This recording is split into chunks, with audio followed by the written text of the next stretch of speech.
প্রিয় শ্রোতা বিন্দু, আমার নাম রাসেল রানা, পেজের নাম গরিবের বন্ধু। দেশে কিংবা প্রবাসে, গ্রামে কিংবা গঞ্জে, যে যেখান থেকে এই অনুষ্ঠানটি দেখছেন সবাইকে সাদর সম্ভাষণ।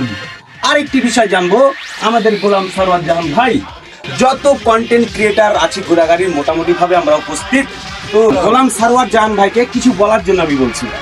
আমি অসংখ্য ধন্যবাদ জানাই পুরো গোদাগাড়ি আমাদের যে সকল বড় ভাইরা কন্টেন্ট ক্রিয়েটর আছেন তাদেরকে অসংখ্য সাধুবাদ জানাই যে আমার এই পেনকুলি বাজারে শ্রমণ অনলাইন বিজনেস শোরুমটা আমি নতুনভাবে একটা সংযোজন করেছি, আপনার স্যান্ডেলের একটা শোরুম চালু করেছি, যেখানে অলরেডি আমি সবাইকে দাওয়াত দিয়েছি, তারা সবাই এসেছেন এবং আজকে অলরেডি এই শোরুমে এসে সকলের আন্তরিকতা এবং সকলের দেখে আমার খুব ভালো লেগেছে যে আসলে আমরা যদি এই গোদাগাড়ি থানাতে সবাই সবার পাশে থাকি, এই জন্য আমরা বলবো গোদাগাড়ি থানাতে যে যেরকমই শোরুম চালু করেন না কেন আমাদের সবাইকে ডাক দিবেন, আমরা সবাই কিন্তু উড়ে যাই, আপনার ওখানে চলে যাবো ইনশাআল্লাহ।